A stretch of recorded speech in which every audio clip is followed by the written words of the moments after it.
les hommes selon leur lieu. Et j'ai même entendu un prédicateur dire un jour que lui, les démons qui sont en Amérique, aux États-Unis, ce sont les Haïtiens qui les ont emmenés. Les démons, ce sont les démons qui sont aux États-Unis, c'est les Haïtiens parce que en Haïti, on pratique beaucoup de vaudou. Un grand prédicateur encore, c'est quelqu'un qui lit sa Bible. Je me demande pourquoi saute-t-il quelques versets des évangiles. Ça parle depuis le temps de Jésus, même avant, mais je parle en particulier depuis le temps de Jésus-Christ.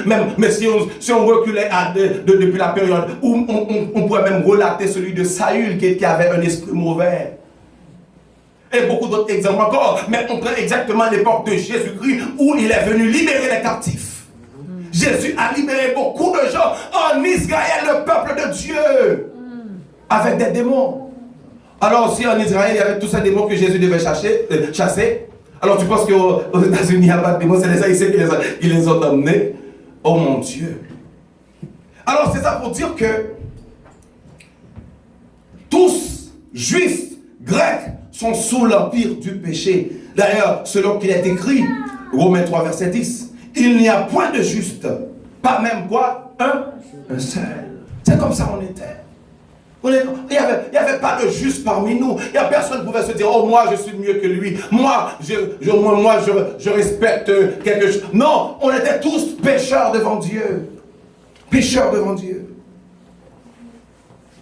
Mais en Romains 3, verset 23, alors que le désastre est là, c'est comme à la création, la terre était informe et vide, mais il y avait l'Esprit de Dieu qui mouvait. En Romains 3, 23, ça dit quoi? Car tous ont péché et sont privés de la gloire de Dieu. On est pécheurs et il nous manque la gloire de Dieu. Il nous manque la présence de Dieu. Il nous manque ce être qui va nous rendre nous-mêmes parce qu'on a perdu notre identité comme homme. Celui qui ne vit pas pour Dieu dans ce monde, il a perdu son identité. Amen. Parce que ton identité est attribuée à d'où tu proviens. Et l'homme provient de Dieu. La Bible dit, Dieu a dit quoi en Genèse? Faisons l'homme comment? À notre image. Ton origine, c'est Dieu. Ton origine, c'est Dieu, le Père, le Fils et le Saint-Esprit. C'est pourquoi je vous avais dit une fois que quand on te demande, c'est qui ressemble à Dieu? Viens, dis c'est toi. Dis c'est toi. Parce que l'image de Dieu, en regardant, puisqu'on ne peut pas voir Dieu, et on ne savait pas de quoi avait l'air Jésus-Christ, mais on peut dire simplement que, puisque ça dit, faisons l'homme à notre image, mais Dieu ressemble à un homme. Donc, tu es sorti de Dieu, parce que Dieu a mis son esprit en toi. Dès lors que tu tournes le dos vers Dieu, dès lors que tu t'enlèves de Dieu, dès lors que tu perds ton identité et tu prends la route de la mort. Pourquoi je dis cela? Regardez un poisson. Enlevez un poisson de la mer, qu'est-ce qui va arriver? Le poisson va mourir.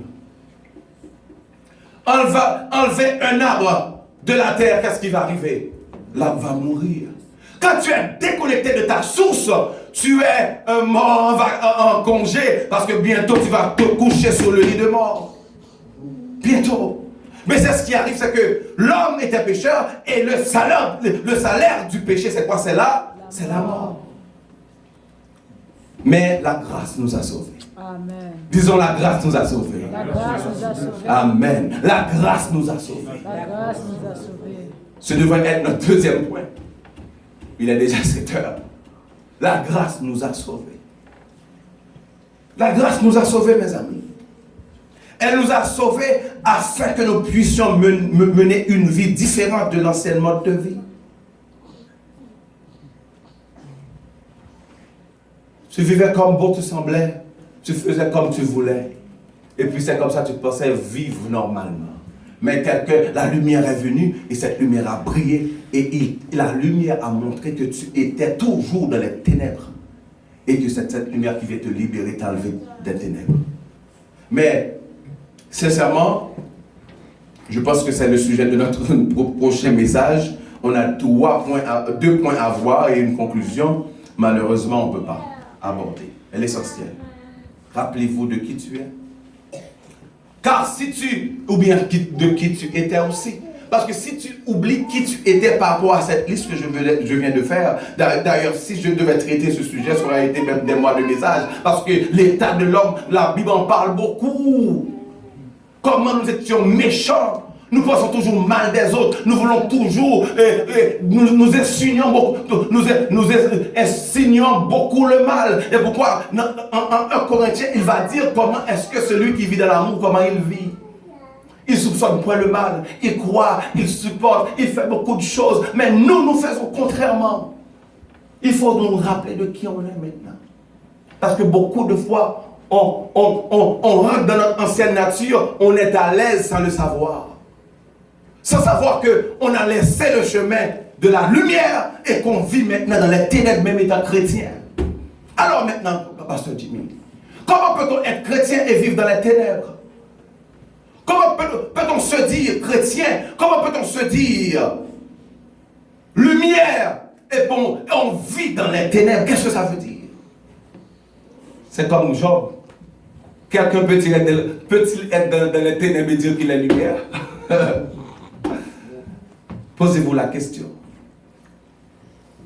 Pouvez-vous vivre à l'image des ténèbres? Pouvez-vous vivre en montrant tout ce qui est négatif de l'homme et puis dire que tu es chrétien? Dire que tu es lumière? Non, tu n'es pas lumière. Tu n'es pas lumière. Et c'est pourquoi, parfois, qu'est-ce qui arrive? C'est que la lumière est tellement minime que la lumière est là. Mais même la lumière ne sait pas qu'elle est lumière. Imagine un éléphant qui est attaché avec un petit fil, une corde, dans un cirque. Et puis l'homme lui fait faire tout ce qu'il veut parce que l'éléphant, lui, il est très grand, il est puissant. L'éléphant peut simplement, avec juste en secouant la tête et puis tout briser. Mais l'éléphant, il est tellement soumis parce que on a conditionné sa façon de penser.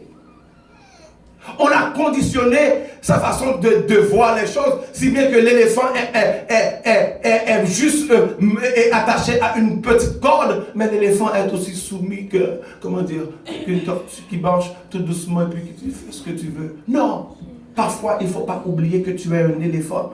Bouge-toi, sors des ténèbres. Non, ne te laisse pas imposer une mode de vie qui ne convient pas à Dieu. Il est temps de nous dire que non, le changement, c'est pas seulement jeûner, c'est pas seulement prier. Il faut qu'on change le cœur. C'est du cœur que vient le changement. Notre façon d'agir, façon de penser, c'est du cœur que ça va venir. C'est du cœur que ça va venir. Aimer quelqu'un, c'est aussi simple que ça. Quand tu aimes quelqu'un, demande-lui, il va te dire que tu l'aimes. Parce qu'il sait, il ressent ton amour. Mais quand tu ne l'aimes pas, il sait très bien. Demande-lui, peut-être qu'il aura peur de te faire du mal parce que peut-être lui a plus d'amour que toi, il ne va pas te dire, mais il sait que tu ne l'aimes pas. L'amour, ça se sent et ça se ressent. Ça se ressent.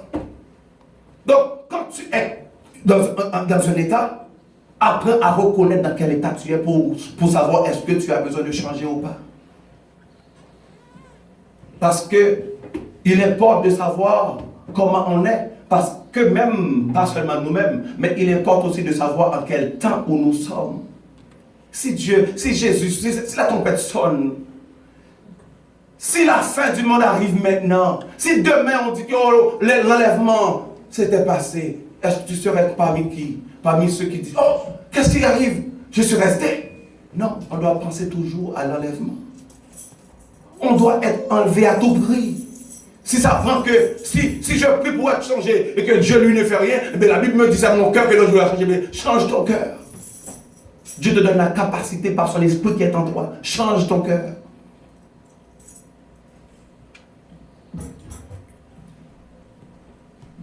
C'est vraiment un message que je devrais prêcher.